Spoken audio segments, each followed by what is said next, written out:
Hi hello నమస్తే, నేను మీ anchor Dhanush. Welcome to social post.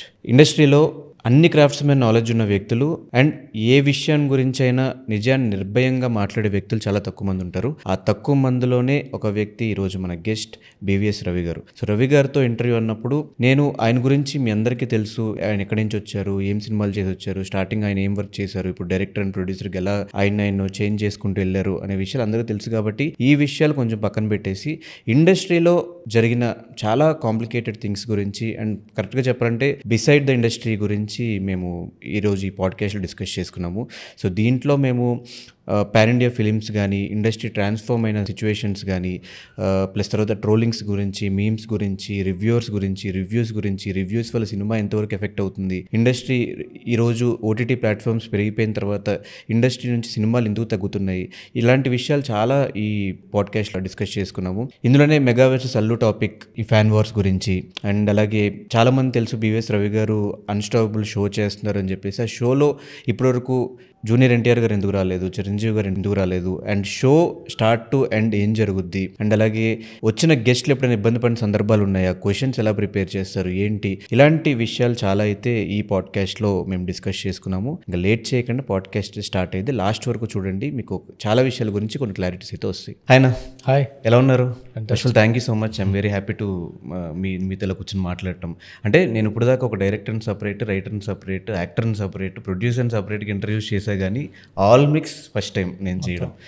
ఏంటి సార్ అంటే ఇన్ని వేరియేషన్స్ ఎందుకు మీలో? ఒక యాక్టర్, ఒక డైరెక్టర్, ఒక ప్రొడ్యూసర్, అంటే ఒక రూట్లో మనం వెళ్తున్నాము అంటే ఇందులోనే పోవాలి, అది చావైనా బతికైనా సక్సెస్ అయినా ఇందులోనే సక్సెస్ రావాలనుకుంటారు, కానీ వేరే రూట్స్ని కూడా ఎంచుకుని అన్ని రకాలుగా పనిచేయడానికి రీజన్ ఏంటి? What ever gives you ultimate satisfaction will do it first of all. రెండు ఏంటంటే డార్విన్ 2 లాస్ చెప్పింది మనకి, struggle for existence, survival of the fittest. ముందు ఎగ్జిస్ట్ అవ్వడానికి చాలా స్ట్రగుల్ చేయాలి. ఆ ఎగ్జిస్టెన్స్ కోసం మనం స్ట్రగుల్ చేసే టైంలో మనకి నెంబర్ ఆఫ్ వేస్ కనిపిస్తుంటాయి. ఈ నెంబర్ ఆఫ్ వేస్లో ఎక్కడైతే మనం ఫిటెస్ట్ పొజిషన్కి వెళ్తామో అక్కడ సర్వైవల్ ఫైట్ ఒకటి ఉంటుంది. అక్కడ ఉండాలి. ఎవరెస్ట్ ఎక్కేటప్పుడు ఒక గోల, ఎక్కిన తర్వాత ఉండటం ఒక గోల. ఈ వార్ఫేర్లో ఏమవుతుందంటే సినిమా ఇండస్ట్రీ ఇంత లాంజివిటీలో ఉన్నప్పుడు we have to change paths to survive in the industry and exist in the industry and be at the top level. ఇప్పుడు I'm a writer. I started as a dialogue writer. Then I became a story writer. Then a lot of other writers have come up. అక్కడ అంతమంది రైటర్లు వచ్చినప్పుడు, కొత్త blood వచ్చినప్పుడు, పాత blood exist అవ్వడం చాలా tough. Okay, అంత టఫ్ పొజిషన్లో ఉన్నప్పుడు కథలకి ఒకప్పుడు రచయితలు రాసేవాళ్ళు. ఇప్పుడు ఏమవుతుందంటే అదొక అనుబంధ విభాగం అయిపోయింది. ఒకప్పుడు ఏంటి, story writer, music director, fighter, dancer ఇట్లా ఉంటారు కదా. ఇప్పుడు అలా కాదు, డైరెక్టరే స్టోరీకి తనకు టీం పెట్టుకోవటం. సో ఒక్కొక్కసారి ఏమవుతుందంటే అలాంటి టీమ్స్లో ఒదగటం టఫ్ అవుతుంది. అట్ ద సేమ్ టైం నేను ఇక్కడికి వచ్చినప్పుడు రైటర్ తర్వాత డైరెక్టర్ అవుదాం అనుకోవడం న్యాచురల్ ప్రోగ్రెషన్గా ఫీల్ అయ్యాం. సో డైరెక్షన్ స్టార్ట్ చేసాం. And I'm still going to direct, I'm still going to right. ఆ తర్వాత అనుకోకుండా యాక్సిడెంటల్గా నేను ప్రొడ్యూసర్ ఉన్నాయి బై యాక్సిడెంట్. కిషోర్ తిరుమలతో సినిమా తీయడానికి అప్పుడు ఎవరు లేక కథ నాకు నచ్చింది, నాకు కిషోర్ చెప్పింది. అప్పుడున్న very minute and very feeble రిసోర్సెస్తో started a film which was success, second hand అందరికి తెలిసింది. ఆ తర్వాత అట్లా డైరెక్షన్ అయింది. ఆ తర్వాత అనుకోకుండా బై యాక్సిడెంట్ యాక్టర్ అంటే గోపి మల్లిని పిలిచి క్రాక్లో చేద్దాం బ్రదర్ అంటే, నాకు గోపి చాలా ఫ్రెండ్స్, మేము ఎప్పుడు almost we started our careers together. So crack చేశాను. క్రాక్ తర్వాత it worked. And after the other film it also worked. And after other అదే అన్ని రకాలుగాను ఐ డూ ఒకటి, to keep anything that keeps a man busy legally is a work. మనని లీగల్గా ఏది బిజీగా పెడుతుంటే అది పనేగా. And I'm happy for that.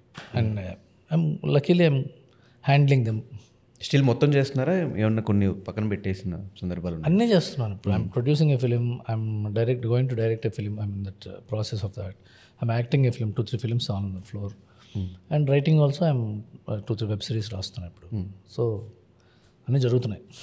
So మనం స్టార్ట్ చేసినప్పుడు ఒకటి అనుకుంటాం, ఇదే మనం అవ్వాలి ఇండస్ట్రీలో, ఇక్కడ సక్సెస్ అవ్వాలి, ఇది సక్సెస్ పారామీటర్ అనుకుంటాం. అక్కడికి మీరు రీచ్ అయ్యారా? అబ్సల్యూట్లీ. ఏమవుతుందంటేనండి, స్టార్ట్ అయినప్పుడు సక్సెస్ డెఫినేషన్ తెలియదు స్టార్ట్ అయిన రోజున. సో ఆ స్టేజ్ వచ్చే మనం ఏదో ఊహిస్తాం కదా, అక్కడికి వచ్చాక ఓహో ఇది కాదురా సక్సెస్ అంటే అదేదో అనిపిస్తుంది. ఇప్పుడు ఒక ఎమ్మెల్యే ఉంటాడు, ఎమ్మెల్యేగా గెలుద్దాం, ఎప్పటికైనా దీని ఎమ్మెల్యే అవ్వాలి అనుకున్నవాడు ఉంటాడు కదా, కింద మీద కూడా ఎమ్మెల్యే అవుతాడు. ఎమ్మెల్యేకి వెళ్ళాక అసెంబ్లీకి వెళ్తే అలాంటి వాళ్ళు 100 మంది ఉంటారు. 100 మందిలో మనం ఒకళ్ళమా అనిపిస్తుంది. ఏం చేయాలంటే సీఎం అవుతాడండి ఒకడేనండి అంటారు. సీఎం అయిన తర్వాత మళ్ళాంటి వాళ్ళు 30 మంది ఉన్నారని తెలుస్తుంది. సీఎం మరి ఏంటంటే ఏం చేయాలంటే ప్రైమ్ మినిస్టర్ అవ్వాలండి అని తెలుస్తుంది. ప్రైమ్ మినిస్టర్ అవ్వడానికి నానా కష్టాలు పడ్డాక అది మనం కాదండి, మనలాంటి వాళ్ళు ప్రపంచం మొత్తం మీద 150 మంది ప్రైమ్ మినిస్టర్లు, 200 మంది. There is no end for that. Correct కదా. సో నేను ఫస్ట్ స్టార్ట్ అయినప్పుడు ఏమనుకున్నానో అది రీచ్ అయిపోయి 25 ఏళ్ళైంది. సో నేను ఇంకా అది సక్సెస్ అయిపోయినట్టేగా. I completely reach that point. నేను ఇక్కడ హైదరాబాద్ వచ్చినప్పుడు ఏం డ్రీమ్ చేసి వచ్చానో అది 4 ఏళ్ళు ఫినిష్ అయిపోయింది. నేను షాక్ అయిపోయా, ఇంతేనా. అప్పుడు ఇంకో టార్గెట్ పెట్టుకున్నాం, ఆ తర్వాత అదే రీచ్ అయ్యాం, ఆ తర్వాత ఇంకోటి ఏదో టార్గెట్. సో ఇది నెవర్ ఎండింగ్ వే. ఇప్పుడు మీరున్నారు, మీ లైఫ్లో ఏది టార్గెట్ అంటే ఇప్పుడు ఉన్నది ఇంకో 5 ఏళ్ల తర్వాత ఉండదు, అది ఇంకో 10 ఏళ్ల తర్వాత ఉండదు, ఇంకోటేదో ఉంటుంది. So as of now when I'm speaking, నేను 4 ఏళ్ల క్రితం ఈ పొజిషన్లో ఉన్నాను అనుకున్నా, okay I'm done. So every time we have to set targets, we have to reach. మనం మీరు క్రికెట్ చూస్తారా, 350 రన్స్ టార్గెట్ అనుకోండి, బ్యాట్స్మెన్ 250కి ట్రై చేయడు ఫస్ట్. వాళ్ళిద్దరు అవతలాడు ఇతరుడు వెళ్తాం, అరే ఈ ఓవర్లో 4 కొడదాంరా, వచ్చే ఓవర్లో ఒక 5 కొడదాం, అలా అలా అలా అలా అలా అలా పేరుస్తారు. సో అల్టిమేట్ టార్గెట్ ఏముంటుంది ప్రతి వాడికి, చాలా హ్యాపీనెస్, హ్యూజ్ హ్యాపీనెస్ ఉండాలి. సో దానికి మనం చిన్న చిన్న టార్గెట్స్ పెట్టుకుంటూ వెళ్తాం. So I think I have answered your question. కానీ మీతో పాటు స్టార్ట్ చేసి ఇంచుమించుగా త్రివిక్రమ్ గారు, బోయపాటి శ్రీను గారు, వీళ్ళందరూ ఆ టైంలోనే కెరీర్ స్టార్ట్ చేశారు. నా సీనియర్స్ వాళ్ళు, సీనియర్స్, ఇంచుమించు ఒక 2-3 ఇయర్స్ సీనియర్స్. సో వాళ్ళ సక్సెస్ చూసినప్పుడు, వాళ్ళ గ్రోత్ చూసినప్పుడు మీకేమనిపించింది? ఈవెన్ మీ సక్సెస్ చూసినప్పుడు వాళ్ళ దగ్గర నుంచి రియాక్షన్స్ ఏంటి? యాక్చువల్గా శ్రీను గారు డైరెక్టర్ అవుదాని వచ్చాడు ఆయన. నేను ఎప్పుడు డైరెక్టర్ అవుదాం అనుకోలే, నేను రైటర్ అవుదాం అనుకున్నాను. నేను నా ఫ్రెండ్స్ ఉన్నారు, రాజశేఖర్ అని, వేణుగోపాల్ రెడ్డి, అశోక్, కొరటాల శివ, కిరణ్ చౌదరి, మేమందరం ఒక రూమ్లో ఉండేవాళ్ళం హైదరాబాద్. అప్పుడు నా ఫస్ట్ టార్గెట్ ఉంది తెలుసా, నా ఇంటి ముందు బీవీఎస్ రవి ప్రముఖ రచయిత అని బోర్డు ఉండాలి. అది ఏమైంది, ఓ 4-5 ఏళ్ళ తర్వాత సితారా, జ్యోతిచిత్రలో అప్పట్లో వేశారు పేరు. సో ఐ థాట్ ఇంత 5 ఏళ్ళకే అయిపోయింది కదా అనుకున్నాను. ఆ తర్వాత I kept writing, I never stopped writing. So I started my journey as a writer. I wanted to be a writer. I never wanted to be a director or anything. It all was a bonus for me. Paths chose themselves. పోతే త్రివిక్రమ్ గారు ఆయన మొదటి నుంచి director అవుదాం అనుకున్నారు. ఆయన ఎంత కష్టపడ్డారంటే, పోసాని కృష్ణమురళి గారి దగ్గర నాకంటే సీనియర్ ఆయన. ఆయన అప్పట్లో చాలా ఎక్కువ శాలరీ ఆయనకి. ఆ రోజు ఆయన ఉద్యోగం మానేశాడు. మానేస్తే నేను సిని గారు అదేంటండి శాలరీ, అంత పెద్ద శాలరీ ఎలా మానేశారండి, మీకు ఎంత ఇస్తున్నారు ఇప్పుడు అక్కడ అని అడిగాను. సముద్రానికి అసిస్టెంట్ డైరెక్టర్ చేరాడు. అంటే నేను ఇక్కడికి వచ్చింది శాలరీ కోసం కాదండి, నేను అది డైరెక్టర్ అవుదాని వచ్చాను. ఇక్కడ రైటర్ దగ్గర పనిచేస్తే నేను ఎప్పుడు రైటర్నే కదా, నేను డైరెక్షన్ డిపార్ట్మెంట్లో చేరాను అన్నాడు. అంటే ఇక్కడ ఎంత ఇస్తున్నారు శాలరీ, దానికి 10% అక్కడ 10%, జస్ట్ 10%, 10%. 10% ఆయన గుడ్డులా కష్టపడాలి. ఇక్కడ 5 స్టార్ హోటల్లో కూర్చొని రాసుకోవచ్చు, ఏసీ రూమ్లో కూర్చొని కదవ, లేకపోతే అక్కడ అయినా ఎండలో, వానలో, చలిలో, బురదలో దుమ్ము కొట్టుకుపోయి పాడైపోయి మనిషి అలా పనిచేశాడు ఆయన. Because he wanted to achieve that target, he achieved it. Correct. But I never thought of becoming a director స్టార్టింగ్లోనే, because I wanted to use my knowledge and skills to write films, which I thought I was successful. So మనకేమనిపిస్తుందంటే ఈ media మనిషి సక్సెస్ని number of ఇంటర్వ్యూస్తో, number of ప్రాపర్టీస్తో, అతని డబ్బుతో, అతనికి ఉన్న ఫ్యాన్డమ్తో కొలుస్తారు. సో కానీ సక్సెస్ ఏమవుతుంది, మనం ఏమనుకుంటున్నాం అది కదా సక్సెస్. మనం ఏమనుకుంటున్నాం అది సక్సెస్ అవ్వాలి, కానీ మీరేమనుకుంటున్నారు అది సక్సెస్ కాదుగా. So in that way I'm fine. So ఈ కమర్షియల్ సినిమాకి, ఒక మంచి సినిమాకి డిఫరెన్స్ ఏంటి? ప్రతి మంచి సినిమా కమర్షియల్ సినిమానే, ప్రతి కమర్షియల్ సినిమా మంచి సినిమా కాదు. యాక్చువల్లీ ఎందుకు అడిగానంటే, కృష్ణవంశీ గారితో నేను రెగ్యులర్గా మాట్లాడుతూ ఉంటాను ఆయనతో. సో ఆయన రంగమార్తాడు సినిమా చూసిన తర్వాత, సార్ ఇంత బాగుంది ఎందుకు హిట్ అవ్వలేదు నాకు క్వశ్చన్ చేసి ఆయన్ని అడిగినప్పుడు ఆయన చెప్పిన సమాధానం అంటే, నేను మంచి సినిమా చేశాను, కమర్షియల్ సినిమా చేయలేదు అని. నేను అది ఏకీభవించను. కమర్షియల్ సినిమా అంటే ఏంటి మామూలుగా మీ ఉద్దేశం సరదా ఏంటి మీ ఉద్దేశం? అంటే కాస్టింగ్, పెద్ద పెద్ద యాక్టర్స్ని పెట్టడము, పెద్ద పెద్ద ప్రొడక్షన్ పెట్టడం. బ్రహ్మానందం గారి కంటే ప్రకాష్ రాజ్ గారికి గొప్ప యాక్టర్లను పెడతారా? కాదు కదా. Commercial cinema by definition is financially viable if not financially profitable. Okay. So commercial cinema is not a dictionary word, it is a terminology that is created by the industry with in. కమర్షియల్గా బాగా pay చేసిందండి అంటే critics ప్రజలు పెద్ద నచ్చలేదు అన్నా సరే దాన్ని పెట్టిన దానికంటే ఎక్కువ వచ్చింది, కమర్షియల్గా పే చేసింది అంటారు, అప్పుడు కమర్షియల్ సినిమా. అది కాస్త పెట్టిన దానికంటే ఎక్కువ రావటమే పరిగణనలో తీసుకోవటం వల్ల దానికి ఫార్ములాలు కనిపెట్టారు. కమర్షియల్ సినిమాకి ఫార్ములాలు అంటే హీరో ఇంట్రడక్షన్, హీరో ఫైట్ ఉండాలి, సాంగ్ ఉండాలి, ఇంటర్వెల్ ముందు ఒక తప్పంగుట్టి సాంగ్ ఉండాలి, క్లైమాక్స్ ముందు ఒక పెళ్లి సాంగో లేకపోతే ఏడుపు సాంగో, దిల్ రాజు గారు అయితే సీతారామ శాస్త్రి గారితో ఏడుపు సాంగు, ఇంకో కమర్షియల్ వేరే కమర్షియల్ ప్రొడ్యూసర్స్ అయితే మణిశర్మ గారు, డిఎస్పి గారు తమతో ఒక 6/8లో సాంగ్, ఇంకోళ్ళు అయితే ఇంకా ఒక వీరులం సూరులం అని అలాంటి ఒక సాంగ్, ఎమోషనల్ సాంగ్. దాంతో ఇది మీటరు, ఇది ఒక ఇద్దరు హీరోయిన్ల సాంగ్, ఇది ఇద్దరు హీరోయిన్లతో పాట పెడదాం, అది ఇట్లయితే చూస్తారు అంటే ఒక ఫార్ములా కనిపెట్టారు. ఆ ఫార్ములా అన్ని చోట్ల వర్కౌట్ అయితే 100 సినిమాలు తీస్తే 10 సినిమాలు ఆడుతున్నాయి. ఇప్పుడు అలా కాదు కదా, 100 సినిమాలు తీస్తే 100 సినిమాలు ఆడాలి కదా. There is no such thing as formula. But ఆడిన సినిమాలన్నీ ఫార్ములానే ఉండటం వల్ల ఫార్ములా సస్టైన్ అవుతుంది. ఇకపోతే మంచి సినిమాలు అంటే ఏంటి? అందరూ మెచ్చుకునే సినిమాలు. అందరూ వెన్ ద వాల్యూమ్ ఆఫ్ అందరూ is bulging it becomes commercially viable. ఇప్పుడు అక్కడ అందరం మంచి సినిమా అనుకున్నాం అనుకోండి, అందరం టికెట్లు కొన్నాం అనుకోండి, కమర్షియల్ సినిమా కంటే ఎక్కువ డబ్బులు వస్తాయిగా. బాగోకుండా కూడా క్రిటిక్స్ మిగతా వాళ్ళు పెద్ద మనుషులు తెలివైన వాళ్ళు బాగోలేదండి అన్నా కూడా డబ్బులు వచ్చే సినిమా కమర్షియల్ సినిమా. ఈ సదరు వ్యక్తులందరూ బాగుందన్న డబ్బులు రాని సినిమా మంచి సినిమాగా మనం బేరీ చేసుకుంటున్నాం, అంతే కదా. అంతే. కానీ నా దృష్టిలో అది కాదు. ప్రతి మంచి సినిమా కమర్షియల్గా సక్సెస్ అయింది. శంకరాభరణం ఆడలేదా, సాగర సంగమం ఆడలేదు, మన సీతారామం మంచి సినిమా కదా. బట్ ఇప్పుడు వచ్చిన కాంపిటీషన్ సీతారామం మంచి సినిమా కదా, అది ఆడింది కదా. బట్ దుల్కర్కి ఉన్న ఫ్యాన్ బేస్ వేరు కదా. దుల్కర్కి ఎవరో తెలుసండి, దుల్కర్ ఇక్కడికి రాకముందు ఎవరు దుల్కర్, సీతారామకు ముందు ఎవరు Dulquer, who is Dulquer because of Sita Ramam. He's before that మహానటిలో విలన్ క్యారెక్టర్, చిన్న క్యారెక్టర్ అంతే, అందగా ఉన్నాడు, పాటలు బాగున్నాయి, దట్ ఈస్ ప్యాకేజింగ్. అది నువ్వు నేను సినిమా అప్పుడు ఉదయకిరణ్ ఎవరు, నువ్వే కావాలప్పుడు తరుణ్ ఎవరు, design there all great films. మంచి సినిమాలు కదా నువ్వే కావాలి, కరెక్ట్ కదా, ఆడినాయి.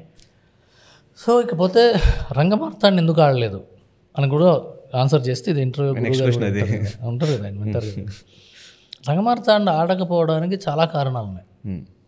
రంగమార్తాండ ఎందుకు ఆడలేదంటే ఓటీటీకి ముందు మొదలైన సినిమా ఓటీటీలు పీక్స్లో ఉన్నప్పుడు రిలీజ్ అయింది.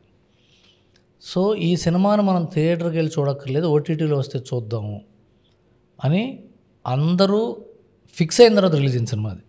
ఓకే. పోతే దాంట్లో ఫైట్లు లేవు, యాక్షన్ ఉంటే జనం వస్తారు. ఆ బడ్జెట్ అండి. ఇప్పుడు కల్కిలాగా ఆడాలని అనుకోకూడదు మనం. కల్కి ఎప్పుడు సక్సెస్ అవుతుందంటే 500-600 కోట్లు పెట్టింది cinema. Nook and corner of the కంట్రీలో ఉన్న ప్రతి ఒక్కడు వెళ్ళి చూడాలి అనిపించేలా మనం మార్కెటింగ్ చేసి వాడిని చొక్కాబట్టుకు లాక్కొచ్చి కూర్చోబెట్టి, చొక్కాబట్టు రావడం అంటే మార్కెటింగ్ చేయాలి కదా. కలికి వచ్చేస్తుంది, కలిగే బాగుంది అంటే ఇంత చేయాలి, ఇంత మార్కెటింగే కదా, అంతే తప్ప వాళ్ళకి వర్కౌట్ అవుతుంది. ఇప్పుడు రంగమార్తం లాంటి ఒక స్వీట్ బడ్జెట్ ఉన్న సినిమాని అంతే మార్కెటింగ్ చేస్తే అంతే డబ్బులు వస్తాయి, చాలు. ఇప్పుడు రంగమార్తాన్ని కలికిలాగా ఆడక్కర్లా, కలికి ఫస్ట్ డే అంతా కూడా అక్కర్లా, ఫస్ట్ షో కలికి దేశం అంతా ఆడిందంతో అంత ఒక షోకి వచ్చే డబ్బులు వస్తే కలికి పెద్ద హిట్ అయిపోయింది మన Rangamarthanda. It was not marketed well. It did not allow audience to, it did not ask audience to come to the theatres. Marketing అనేది సినిమా తీసినంత ఎక్కువ టైం అండ్ మనీ స్పెండ్ చేయాల్సిన ఒక విభాగం. మనం మార్కెటింగ్ అంటే ఏం చేస్తామంటే 4-5 బ్లూటిక్ ఉన్న వాళ్ళతో 100K 200K ఉన్న వాళ్ళతో ట్వీట్లు చేయిస్తాం, అందరికి మైకులు పెట్టి మాట్లాడిస్తాం. జనం ఎంత తెలివైన వాళ్ళు అనుకుంటే ఇంక్లూడింగ్ యూ, ఇంతమంది ట్వీట్లు వేసి ఇంత మాట్లాడుతున్నారంటే అబ్బో లోపలికి వెళ్తే సాగొట్టేస్తాడు రైడు అనుకుంటారు. కరెక్ట్. సో ఆ మార్కెటింగ్ వర్కౌట్ అవ్వాలి ఆ సినిమాకి. నేను కళ్ళమని నీళ్ళు పెట్టుకున్నాను సినిమా చూసి. ఆయన అడగండి కృష్ణవంశీ గారు, కళ్ళమని నీళ్ళు వచ్చినాయి అనిపించింది. బ్రహ్మానందం గారు ఇంటికి వెళ్ళి, ఎప్పుడు ఆయన ఇంటికి వెళ్ళాను, ఆయన కళ్ళకి దండం పెట్టాను, అద్భుతం సార్. కాకపోతే it was not marketed well, it got delayed a lot. It started with another idea and it landed not a story idea, marketing business idea and ended in a business idea. Lot of things are there and I want to talk to him on this. ఆయన నాకు గురువు తుల్యుడు. ఒకప్పుడు పెద్ద పెద్ద star హీరోస్తో ఆయన work చేసి ఉన్నారు. అలాంటి డైరెక్టర్ ఈరోజు సినిమాలు సంవత్సరానికి ఒకటో 2 yearsకి ఒకటో అట్లా సినిమాలు చేయడం రీజన్ ఏంటంటే కొత్త బ్లడ్ రావడం వల్ల పాత బ్లడ్ అలా అవుతుందా లేదా? అంతేనండి. కొత్త బ్లడ్ రావడం వల్ల పాత బ్లడ్ పోతుంది, కొత్త నీరు రావడం వల్ల పాత నీరు పోతుంది అన్నది ఊరికే రాసిన సామెత కాదు. విశ్వనాథ్ గారు రిటైర్ అయ్యారుగా, విశ్వనాథ్ గారు బతికున్నంత కాలం సినిమాలు తీయలేదుగా, లాస్ట్ 20 ఏళ్ళు సినిమాలు తీయలేదు. బాపు గారు తీయలేదు, ఎవరు తీయలే. అందరు రాఘవేంద్రరావు గారు కంటే గొప్ప డైరెక్టర్లు. విశ్వనాథ్ గారు, బాపు గారు, సంగీతం శ్రీనివాసరావు గారు. ఇప్పటికే ఆయన యాక్టివ్, పరిగెత్తగలడు సంగీతం శ్రీనివాసరావు గారు. ఇప్పుడు ఆయన మీద ఎగబడట్లేదు. అట్లా ఏమన్నా దాసనారాయణరావు గారు స్టార్డమ్ తగ్గిపోయిన తర్వాత 20 ఏళ్ళు ఆయన బతికున్నాడు. సో మార్పు జనం టేస్ట్లకి, జనం ఇష్టపడేదానికి మనం దూరంగా ఆలోచిస్తున్నాం అని అర్థం మన సినిమాలు ఆడకపోతుంటే. ఇంకొకటి ఏంటంటేనండి, I have to be very clear about it. పెద్ద హీరోలకి ఏం తెలుసు అంటే థియేటర్కి నన్ను చూడడానికి వస్తున్నారు జనం అని తెలుసు.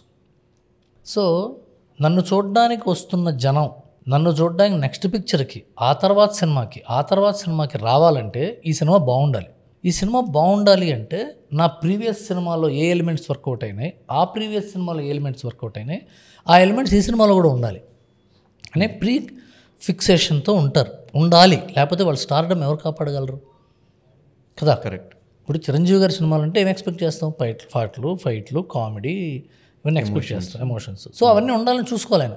ఇప్పుడు మన సీనియర్ డైరెక్టర్స్ వెళ్ళారనుకోండి, వాళ్ళకు కొన్ని సక్సెస్లు ఉంటాయి. వాళ్ళు ఏమంటారు, ఏమంటే మా సక్సెస్లు ఎందుకైనా అంటే ప్రేక్షకులు మా దగ్గర నుంచి అలా కోరుకుంటారు. నేను ఒక డైరెక్టర్గా ఒక రామ్ గోపాల్ వర్మ గారి లాగా, ఒక కృష్ణవంశీ గారి లాగా, ఒక సీను వైట్ల గారి లాగా, ఒక వినాయక్ గారి లాగా మేము ఎందుకు సక్సెస్ అంటే దీనికి ఒక ఉంటాయి. సో ఇవి మ్యాచ్ అయితేనే సినిమాలు వస్తాయి. కృష్ణవంశీ గారి సెట్ ఆఫ్ బిలీఫ్స్కి, పెద్ద హీరోల సెట్ ఆఫ్ బిలీఫ్స్కి మ్యాచ్ అయితే it will make a film. ఎక్కడ మిస్టేక్ జరుగుతుంది? ఈ పారామీటర్స్ వీళ్ళు అనుకున్నవి మిస్టేక్ ఏం లేదండి, మిస్టేక్ ఏం లేదు అసలు. మిస్టేక్ ఏంటి? మీరు ఆయన ఈ జనరేషన్ అభిమానంతో మిస్టేక్ అంటున్నారు తప్ప, మీరు అభిమానంతో మిస్టేక్ అంటున్నారు కదా, నేను అదే అభిమానంతో మిస్టేక్ కాదని చెప్తున్నా. And he won't come out of his comfort zone and his set of beliefs. No one can, even I can't, you can't, no one can in the world. ఎవరి సెట్ ఆఫ్ బిలీఫ్స్ వాళ్ళకు ఉంటాయి. ఆ set of beliefs match అవ్వవు. ఆర్టియర్ theory అని అంటారు cinema డైరెక్షన్లో. ఎందుకంటే ఒక డైరెక్టరు ఒక సిగ్నేచర్ని కనుక ఎస్టాబ్లిష్ చేసుకుంటే ఈ becomes a director of auteur theory and auteur revolution, auteur philosophy. Krishna Vamsi garu belongs to that auteur. Krishna Vamsi garu ఇలాంటి సినిమాలు ఉంటే తెలుసు మనకి, రాఘవేంద్ర గారు ఇలాంటి సినిమాలు ఉంటాయి, రామ్ గోపాల్ వర్మ అంటే ఇలాంటి సినిమాలు ఉంటాయి. అలాంటి సినిమా నేను చేద్దాం అనుకున్నప్పుడు హీరోలు వస్తారు. మాకు అలాంటి సినిమాలు చేయాలని రావాలి కదా. అంతేగాని వీళ్ళు అలాంటి సినిమాలకు వెళ్ళరు. హిచ్కాక్, బ్రాడ్ పిట్ సినిమా చేయమంటే చేయరు కదా. ఇప్పుడు లియోనార్డో డికాప్రియోతో మార్టిన్ స్కార్సెసీ ఎందుకు ఎక్కువ సినిమాలు చేస్తాడంటే వీళ్ళకి ఆయనకి మ్యాచ్ అయింది. ప్రియదర్శన్, అక్షయ్ కుమార్ ఎందుకు సినిమాలు చేస్తారంటే కలిసి ఎక్కువ సినిమాలు, వాళ్ళిద్దరు సెన్సిబిలిటీస్ మ్యాచ్ అయినాయి. మ్యాచ్ అవ్వాలి, అదే ప్రాబ్లం. కానీ ఇప్పుడు ఓటీటీస్ వచ్చిన తర్వాత రీసెంట్గా నేను నా ఫ్రెండ్స్తో జరిగిన డిస్కషన్, చాలా సినిమాలు ఒక లాస్ట్ 2 years నుంచి ఒక సినిమా రిలీజ్ అయిందంటే పోదాం కదా సినిమాకి వీకెండ్ అంటే, ఎందుకులే ఓటీటీకి వచ్చింది చూద్దాం, ఓటీటీలో వచ్చేస్తుంది 21 days రిలీజ్ అయిపోతుంటే అప్పుడు చూద్దాంలే అనే పాయింట్ ఉంది. సో ఇలాగే కంటిన్యూ అయితే నెక్స్ట్ రిలీజ్ అయ్యే సినిమాల పరిస్థితి ఏంటి? ఓటీటీలు రిలీజ్ అవ్వాలి డైరెక్ట్గా అవుతాయి అంటారు. అట్లా వస్తే దేర్ విల్ బి టైం. ఇప్పుడు తోలుబొమ్మల ఆటలు ఆడుకునే వాళ్ళు దొరకు, దాని నుంచి మనుషులు ఆడటం మొదలుపెట్టారు, వాటిని నాటకాలు అనేవాళ్ళు. ఆ నాటకాలు పనులన్నీ అయిపోయి రాత్రి 10ంటికి మొదలు తెల్లవారుజాము 3 దాకా నడిచేది. ఆ నాటకాల తర్వాత మూకీ సినిమాలు వచ్చినాయి. తర్వాత టెక్నాలజీ పెరిగి టాకీ వచ్చింది. ఆ టాకీలో కలర్ వచ్చింది. కలర్లో ఇంకాస్త యాంబియన్స్, ఇప్పుడు థియేటర్లకు వెళ్తే 4X అని, బార్సో సౌండ్ అని ఇవన్నీ వస్తున్నాయి కదా. People will change that. And ఇలా పబ్లిక్ వ్యూవింగ్ ఇదంతా కూడా ఫ్రమ్ తోలుబొమ్మలాట to the 4X experience is all of public viewing experience. Public viewing ఎందుకుంది అంటే ఒకప్పుడు ఇంట్లో థియేటర్ కట్టుకోలేక ఇంట్లో రంగస్థలం ఉండేది కాదు కాబట్టి అందరూ కలిసి తలా కాస్త వేసుకుని థియేటర్లో చూసేవాళ్ళు. ఇప్పుడున్న ఫైనాన్షియల్ స్ట్రెంగ్త్కి చాలామంది ఇంట్లో హోమ్ థియేటర్స్ ఉన్నాయి. వాళ్ళకి హోమ్ థియేటర్ డైరెక్ట్గా సినిమా రాకపోవచ్చు కానీ వచ్చినప్పుడు చూస్తారు. కరెక్ట్. వాళ్ళు అంత ఆర్థిక సామర్థ్యం సంపాదించాలంటే ఇంట్లో హోమ్ థియేటర్ పెట్టి వాడు ఎంత కష్టపడాలి? అంత కష్టపడేవాడు సినిమా చూసే టైం ఉంటుందా? ఉండదు కదా. ప్లస్ చైనా వాళ్ళు లేకపోతే వేరే వాళ్ళు శాంసంగ్ కొరియన్స్ ఎంత మంచి ఇయర్ ఫోన్స్ తయారు చేస్తున్నారంటే మీరు ఫోన్ ఇలా పెట్టుకుని ఇయర్ ఫోన్స్ పెట్టుకుంటే మీకు సినిమా థియేటర్లో ఉన్న ఎక్స్పీరియన్స్ వస్తుంది సౌండ్తో. Cinema is about sound, not picture. అందరం పిక్చర్ అనుకుంటాం. ఆ సౌండ్ యాంబియన్స్, సౌండ్ ఎఫెక్ట్తోనే సినిమా ఎంజాయ్ చేస్తాం మనం. ఇది పెట్టుకుని ఫోన్లో సినిమా పెట్టుకుని ఇయర్ ఫోన్స్ పెట్టుకుని వనస్థలపురంలో బస్సు ఎక్కితే బిహెచ్ఎల్ వెళ్ళిపోయే లోపల ఫస్ట్ హాఫ్ అయిపోతుందిగా, మళ్ళీ బిహెచ్ఎల్ ఎక్కి వనస్థలపురం సెకండ్ హాఫ్ అయిపోతుందిగా. Why should I go to theatre when I having other job? Theatre experience తగ్గుతుంది, డెఫినెట్గా థియేటర్స్ తగ్గుతాయి. ఇట్స్ మనం ల్యాండ్లైన్ ఉన్నాయండి, ల్యాండ్లైన్ తెలుసా మీకు? ల్యాండ్లైన్ ఉండేవి. ల్యాండ్లైన్ తర్వాత కార్డ్లెస్ ఫోన్లు వచ్చినాయి. కరెక్ట్. కానీ ల్యాండ్లైన్ కార్డ్లెస్ ఫోన్ కాదు. ఓటీటీ అనేది సెల్ ఫోన్. ఫోన్ దగ్గరికి మనం వెళ్ళక్కర్లా, ఫోన్ మన దగ్గర ఉంటుంది. కానీ ఒకవేళ నిజంగా మీరు చెప్పినట్టు అట్లా థియేటర్ తగ్గిపోయి ఓటీటీ రోజు రోజు పెరుగుతూ ఉంటే బడ్జెట్ వైజ్ ఎలాంటి సినిమాలు తీయొచ్చు? తగ్గుతాయి, బడ్జెట్స్ కూడా తగ్గుతాయి, ఈరోజు రెమ్యునరేషన్స్ తగ్గుతాయి, అన్నీ తగ్గుతాయి. తగ్గుతాయి. ఇదే చెప్పా కదా ఫస్ట్ నేను డార్విన్ సిద్ధాంతం, struggle for existence, survival of the fittest. అన్నీ మారుతాయి. మార్పు సహజం. మార్పును మార్చలేం. మార్పే constant. Everything will change. And the only thing is it takes a lot of time. ఎందుకంటే హోమ్ థియేటర్స్ కట్టుకోలేని వాళ్ళు, సెల్ ఫోన్లో మంచి ఇయర్ ఫోన్స్ పెట్టుకోలేని వాళ్ళు, థియేటర్కి వెళ్ళి సినిమా చూద్దామని ఇంకా అనుకునేవాళ్ళు ఇంకో 2 జనరేషన్స్ ఉన్నారు.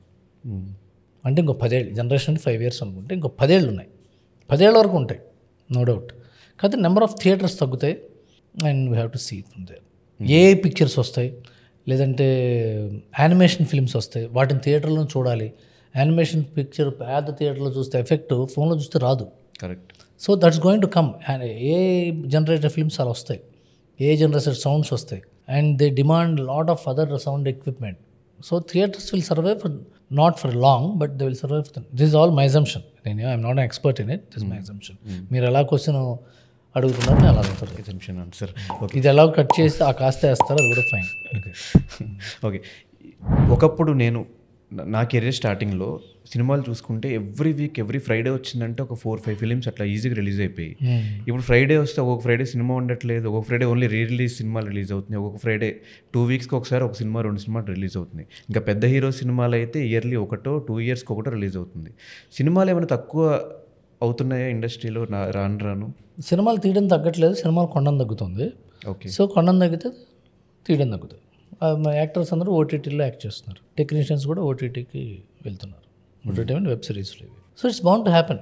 ఎందుకంటే వాళ్ళు కొన్న రేటుకి కలెక్షన్లు రావట్లేదంటే కొండం తగ్గిస్తారు కదా, ఆచితూచి అడిగేస్తారు. వాళ్ళు కొండం తగ్గించారంటే తీసేవాళ్ళు కూడా ఆచితూచి అడిగేస్తారు. Cycle, it's integration, business integration ముందుకెళ్తుంది. అండ్ ఇవన్నీ మనం ఏం చేయలేమండి. సో నెక్స్ట్ ఆర్జీవి గారి టాపిక్. మీరు బాగా అభిమానించే వ్యక్తి. సో ఆయనని మా జనరేషన్ కానీ నెక్స్ట్ జనరేషన్ కానీ ఆయన సర్కార్ తీసిన, రంగీలా తీసిన, ఆ సినిమాలు తీసినా మాకు అవి గుర్తులేవు. ఆయన ఇప్పుడు తీస్తున్న ఆ సినిమాలన్నీ ఏంటి, ఈయన ఇలాంటి సినిమాలు చేస్తున్నాడు అనే పాయింట్ ఒకటే మాకు మైండ్లోకి వచ్చింది. నెక్స్ట్ జనరేషన్కి ఆర్జీవి ఆ సినిమా తీశాడు, ఈ సినిమా తీశాడు, ఇట్లా మాట్లాడుకునే పరిస్థితి వచ్చింది. సో మీ దృష్టిలో ఏంటి, ఆయన సక్సెస్ఫుల్లా అన్సక్సెస్ఫుల్లా, లేకపోతే ఆయన పాయింట్ ఆఫ్ వ్యూ మీకు ఏమైనా అర్థమైందా? One of the greatest success that Indian cinema has ever seen. His success in terms of making the films he wanted to make. ఇప్పుడు ఏ డైరెక్టర్ అని అడగండి, హీరో అడిగాడు కాబట్టి ఇలా తీస్తున్నాం, ప్రొడ్యూసర్స్ అడిగారు కాబట్టి ఇలా తీస్తున్నాం, ఎగ్జిబిటర్స్ అడిగారు కాబట్టి ఇట్లా తీస్తున్నాం, డిస్ట్రిబ్యూటర్స్ ఇలా అడిగారు ఇట్లా అడుగుతున్నారు కాబట్టి, ప్రజలు ఇలాంటివి కోరుకుంటున్నారు కాబట్టి ఇలాంటివి తీస్తున్నాం అన్నవాళ్ళే ఉంటారు. నేను ఇలాంటి సినిమా తీద్దాం అనుకున్నాను కాబట్టి ఈ సినిమా తీస్తున్నాను అనే ఒకే ఒక్క డైరెక్టర్ ఇండియాలో రామ్ గోపాల్ వర్మ. ఒకే ఒక్క డైరెక్టర్. ఆయన ఫెస్టివల్స్కి పంపించి ఆ ఫెస్టివల్స్లో వచ్చి డబ్బులు అవార్డులు తీసుకుందాం అనే సినిమా తీయలే కదా. ఆయన మ్యాథమెటిక్స్లో ఈ సినిమా ఇంత పెట్టి తీస్తే ఇంత డబ్బులు వస్తాయి, ఈ సినిమా బడ్జెట్కి సరిపోతుంది అనే ఒక మ్యాథ్ తప్ప ఆయన అనుకున్న సినిమానే తీసాడు. ఆయన దిశ ఎన్కౌంటర్ మీద సినిమా తీద్దాం తీసాడు. ఇండియాలో ఏ డైరెక్టర్ తీసాడా? ఎందుకు తీయలేదు? అది వర్కౌట్ అవుదండి. మనకి 10 కోట్లు ఎవరండి, 10 కోట్లు ఎవరు? అసలు మనకి సినిమానే కాదండి, రేపు మీద సినిమా ఏంటి సార్? ప్రేక్షకులు హ్యాపీనెస్ కోసం వస్తారు థియేటర్కి, ప్రేక్షకులు ప్రపంచం అంతా మర్చిపోయి ఏదో కాసేపు చూడడానికి వస్తారు అనేది థియరీలు ఉంటాయి. అది రైట్, అవి కూడా రైటే. కానీ ఈయన థియరీ ప్రకారం wanted to make a film like that and made it.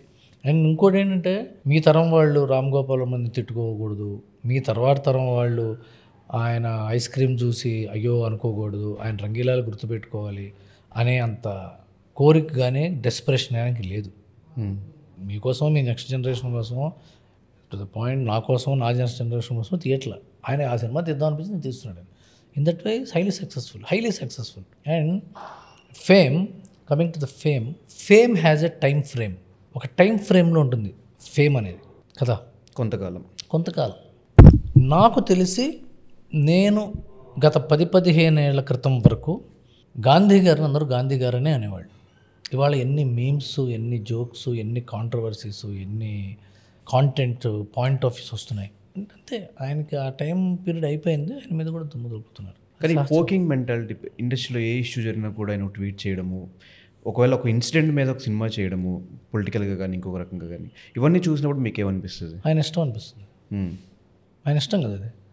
Poking mentality అంటే ఒపీనియన్. బట్ ఇండస్ట్రీలో పెద్ద పెద్ద వాళ్ళని టార్గెట్ చేస్తూ పెట్టే మీమ్స్ ఇవంతా కూడా అది రైటర్గా మీరు ఎట్లా చూస్తారండి? నేను చూడను వాటిని, నేను ఆయనతో డిస్కస్ చేయను. ఎందుకంటే నాకు ఇష్టమైన వాళ్ళు చాలామంది ఉన్నారు. దాంట్లో రామ్ గోపాల్ వర్మ గారు ఒకరు. నాకు ఇష్టమైన వాళ్ళల్లో చాలా ఇబ్బందికరమైన పనులు చేసేవాళ్ళు చాలామంది ఉన్నారు. నేను ఆ ఇబ్బందికరమైన విషయాలు వాళ్ళతో నేను డిస్కస్ చేయను. అలాగే రామ్ గోపాల్ వర్మ గారితో కూడా నేను డిస్కస్ చేయను. ఇప్పుడు కృష్ణవంశీ గారు ఉన్నారు, ఆయనకి ఇష్టం లేని పనులు నాకు చాలా ఉన్నాయి. ఆయన చేయాలి, ఎందుకుసారి అలా చేశారు అన్న నేను. ఎందుకంటే ఆయన ఇష్టం, అది మనం ఏం చేస్తాం దానికి. ఇప్పుడు మీరున్నారు సర్కాజం అప్పుడప్పుడు అని పెట్టారు వాట్సాప్లో, అవునా కదా? నాకు ఇష్టం లేదు, అది చాలా కోపం వచ్చింది. సరే, అది పట్టించుకోను. మిగతా విషయాలు మీరు బాగున్నారు, మంచి లూయి ఫిలిప్ టీషర్ట్ వేసుకున్నారు, పక్కకు దువ్వారు, నాకు రైట్ పాపిట్ ఇష్టం, మీరు రైట్ పాపిట్ దువ్వారు, నాకు నచ్చింది. I will continue with that. అది ఎవరిష్టం వాడు. లీగల్గా చేసే ఏ పనిని మనం ఎవరం క్వశ్చన్ చేయకూడదు. ఇక ధర్మం, న్యాయం ఇవన్నీ అంటారా, it changes from time to time, person to person, situation to situation, they're all meaningless. So ఇండస్ట్రీలో ఇప్పుడు పాన్ ఇండియా ఫిలిమ్స్ అని వచ్చేసినాయి. ఒకప్పుడు రీజనల్ ఫిలిమ్స్ దగ్గర నుంచి పాన్ ఇండియా ఫిలిమ్స్. ఈ పాన్ ఇండియా ఫిలిమ్స్ రైటింగ్ దగ్గర నుంచి డైరెక్టర్ డైరెక్షన్ దగ్గర నుంచి ఎలాంటి జాగ్రత్తలు తీసుకుంటారు? వీటి వల్ల ప్రొడ్యూసర్స్ చాలా సందర్భాల్లో ఇంపాక్ట్ చూపించిన అంశాలు ఉన్నాయి. అంటే ఫెయిల్ అయ్యి 50% కూడా రికవర్ అవ్వకుండా. సో ఈ పాన్ ఇండియా ఫిలిమ్స్ స్టార్ట్ అయింది అక్కడి నుంచి, పర్స్పెక్టివ్స్ ఎలా చేంజ్ అయినాయి? పాన్ ఇండియానే కాదు, pan Andhra, pan Telangana, pan Hyderabad, pan Vijayawada సినిమాలు కూడా బాగోకపోతే 90% లాస్ రావచ్చు. పాన్ ఇండియాకే 50% లాస్ వచ్చింది కాదు. సినిమా బాగోకపోతే లాస్ వస్తుంది, సినిమా బాగుంటే హిట్ అవుతుంది. కొన్ని ప్రాంతాలు నడిస్తే కొంత హిట్ అవుతుంది, కొంత ప్రాంతాల వాళ్ళకి కలిస్తే కొంత హిట్, ఎక్కువ ప్రాంతాలు నడిస్తే ఎక్కువ హిట్ అవుతుంది. It's a common thing, business factor. సినిమాలు రాయటం ఇది డిఫరెంట్. ఇది కామన్గా ఇండస్ట్రీ అంటాం కదండి, ఇండస్ట్రీ కాదు ఇది. ఎవడిష్టం వచ్చినట్టు వాడు చేస్తుంటాడు. ఇక్కడ ఇండస్ట్రీ అందరూ కలిసి కూర్చుని ఛాంబర్ లోపల టీలు తాగుతూ పాన్ ఇండియా సినిమాలకి ఇలా పనిచేద్దాం అలా అనుకోరు. ఎవడు ఏ డైరెక్టరు ఈ సినిమా దేశం మొత్తం బాగుంటుంది చూస్తారు అని నమ్మకం ఉంటే టైటిల్ కింద 5-6 భాషలు టైటిల్ చేస్తాడు. లేదండి ఇది ఈ కాస్త మంది చూస్తారంటే ఒక భాష టైటిల్ వేస్తాడు, అంతే కదా. ఇది ఇలా రాయాలి, ఇలా తీయాలి అని ఫిక్స్డ్ థియరీ టు ఇట్. ఇప్పుడు నేను ఒకవేళ థియరీ చెప్తే నేను ఫూల్ అవుతాను. That is no theory to write a film or write a pan Indian film. కానీ కాస్టింగ్ వైజ్ కానీ, కాస్టింగ్ వైజ్ జనరల్ ప్రాక్టీస్ ఏంటంటే అన్ని భాషల వాళ్ళని ఒక్కొక్కళ్ళని తీసుకొచ్చి పెడితే అన్ని భాషల వాళ్ళు మా వాడు కూడా ఉన్నారు ఏంటో అని చూస్తారనుకో. నేను నమ్మను. కాంతారాలో ఎవరున్నారండి, ఆ భాషలో వాళ్ళే సరిగ్గా మంది తెలియదు వాళ్ళకి. అవును, I don't believe in such practice. ఇప్పుడు జాట్ సినిమా ఉంది, జాట్ సినిమా ఓటీటీలో చాలా పెద్ద హిట్ అయింది, నెంబర్ 1గా చాలా రోజులు ఉంది నెట్ఫ్లిక్స్లో. దాంట్లో ఏ భాషలో ఎవడున్నాడో తెలుసా? నేను కూడా యాక్ట్ చేసాను చిన్న క్యారెక్టర్.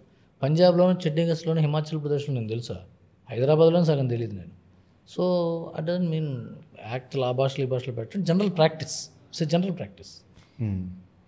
అంటే బడ్జెట్స్ పెరుగుతాయి కదన్న. ఇప్పుడు పాన్ ఇండియా అనగానే ఇంత విజువల్స్ క్వాలిటీ పెట్టాలి, ఇంత లొకేషన్స్ పెట్టాలి, సెట్లు వేయాలి, ఈ బడ్జెట్స్ అన్ని ఇంక్రీజ్ అయిపోతాయి. అది కూడా జనరల్ ప్రాక్టీస్. అలా చేస్తే చూస్తారు. బాహుబలి పెద్ద డబ్బులు పెట్టారు కాబట్టి ఎక్కువ మంది చూశారు అని నమ్మారు. అందుకనే రాధేశ్యామ్కి పెట్టారు, అందుకనే సలార్కి పెట్టారు, అందుకనే సాహుకు పెట్టారు, అందుకనే ఇంకో సినిమాకి పెట్టారు. పెద్ద బడ్జెట్లు పెడితే పెద్ద పెద్ద యాక్షన్ పార్ట్లు, పెద్ద పెద్ద సెట్లు, పెద్ద పెద్ద యాక్టర్స్, కాస్ట్లీ యాక్టర్స్ ఎక్కువ రోజులు తీస్తే ఎక్కువ మంది చూస్తారు అనే ఒక జనరల్ బిలీఫ్కి ఉన్నారు, విచ్ ఈజ్ నాట్ ట్రూ అన్న ఫీలింగ్. దంగల్ 20 కోట్లు తీశారు సినిమా, అమీర్ ఖాన్ రెమ్యునరేషన్ లేకుండా 20 కోట్లు తీశారు సినిమా.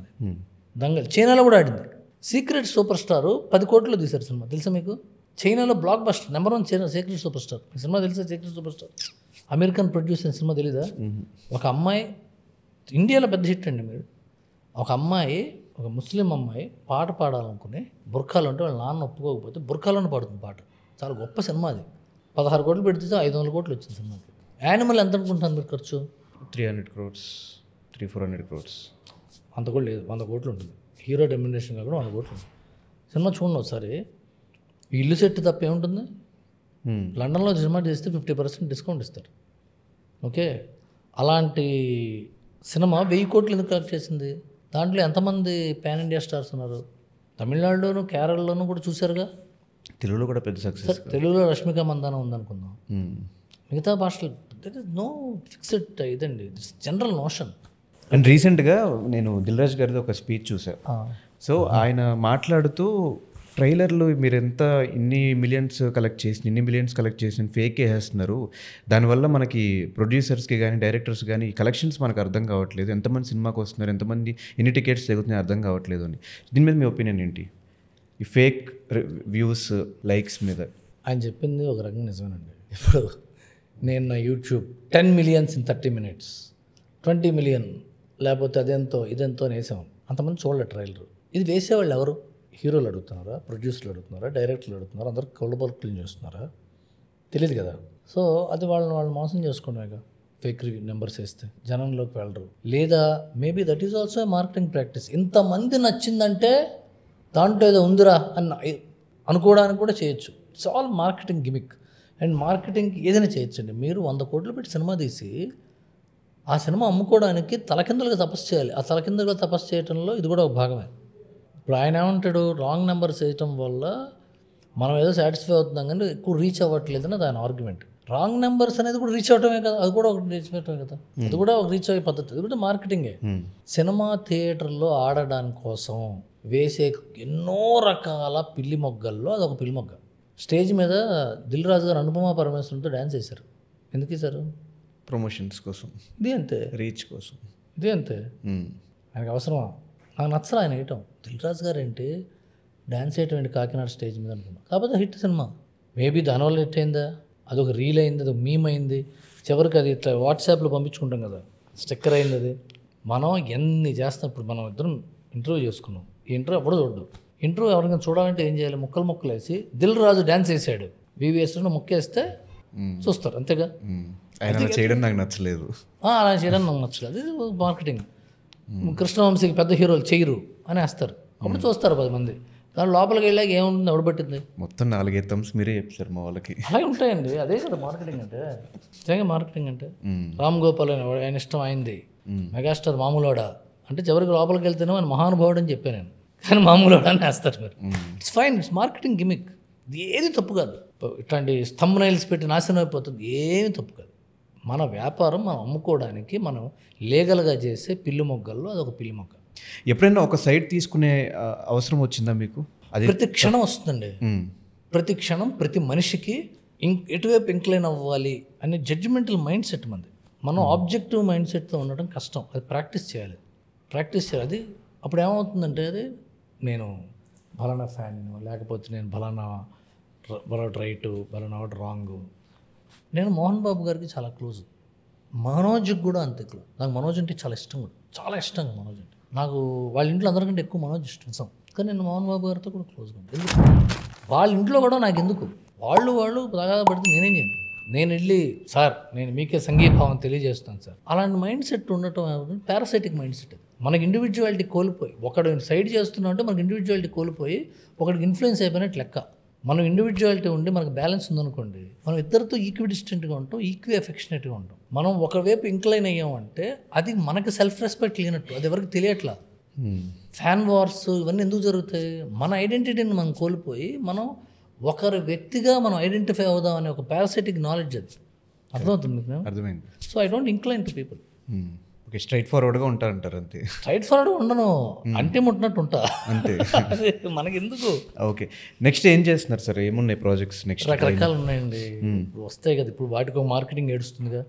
ఇప్పుడు నేను చెప్పి జరిగేవి కూడా జరగక, లేకపోతే జరగనివి జరుగుతూ, జరగకూడదు జరుగుతూ. ఎందుకంటే చాలామంది చెప్తుంటారు ఇలా జరుగుతుంది. I have a system of announcing things. కానీ నాకు మీ ఇంటర్వ్యూస్ చూసినా, మీ స్పీచెస్ చూసినా నాకు ఎక్కువ రవితేజ గారి ఇన్ఫ్లుయెన్స్, రవితేజ గారిని చూసినట్టు ఆ మాటలు కానీ, ఆ సౌండింగ్ కానీ అట్లా వినిపిస్తూ ఉంటుంది. ఎందుకు ఆయనతో ఎక్కువ ట్రావెల్ చేయడం వల్ల ఏమైనా ఇన్ఫ్లుయెన్స్ అయ్యారా? ఆయన ఇంకో రకంగా మాట్లాడితే పర్సనల్గా కలిసినప్పుడు చాలా జోక్ చేస్తుంటాడు. తినగా మాట్లాడచ్చు కదా అంటుంటాడు వేరే వాళ్ళు. మేబీ అది కూడా ఇన్ఫ్లుయెన్స్. 6 నెలలు తిరిగితే వాళ్ళు వీళ్ళు అవుతారని మేబీ ఐ డోంట్ నో. నేను ఎప్పుడు ఇట్లాగే ఉంటున్నాను. ఐ నెవర్, మీరు నా ఇంటర్వ్యూలో ఏమని చూడండి, I never went over board to my knowledge. Okay, మీకు బాగా ఎక్కువ ఇండస్ట్రీలో వీళ్ళతో కూర్చుని సరదాగా మందేస్తూ మాట్లాడుకోవచ్చు, మాట్లాడుకోవచ్చు కాదు, అది లేకపోవచ్చు కానీ అది ఇట్స్ అన్ ఆప్షనల్ థింగ్. నాకు ఎక్కువగా కలసాలనుకునేది హరీష్ శంకర్ని, సుబ్బరాజ్ని, చాలామంది ఉన్నారు, సత్యం రాజేష్. నేను సత్యం రాజేష్ నేను ఒకే సినిమాతో స్టార్ట్ అయ్యాను.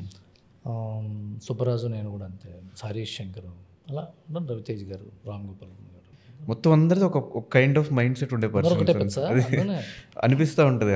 హరిశంకర్ గారు అంతే, ఆయన సినిమా ప్రమోషన్, సినిమా ఒక పక్కన రిలీజ్కి ఉంది, ఈ టైంలో మనకి కాంట్రవర్సీలు వద్దు అనుకున్నా కూడా డైరెక్ట్గా మాట్లాడేస్తాడు. లాస్ట్ రిలీజ్ అయిన సినిమా అప్పుడు మాట్లాడిన విషయాలు కానీ చెప్పిందా మళ్ళీ మళ్ళీ మళ్ళీ చెప్తున్నా, everything comes under marketing. Correct. Negative or positive marketing అంతే. Everything except trolling, everything is marketing. Trolling is a disease which has no cure and we should not, it is harmless also. Unless until we take it personal, it's harmless, it's useless. Except that everything is marketing life. And ఒక straight question, ఇది మీరు answer చెప్తే చెప్పొచ్చు, లేకపోతే లేదు. చాలామంది season 1 నుంచి కూడా మొన్నటి సీజన్ వరకు కూడా అడిగే ఒకటే క్వశ్చన్, ఎన్టీఆర్ గారు ఎందుకు రావట్లేదు ఈ షోకి?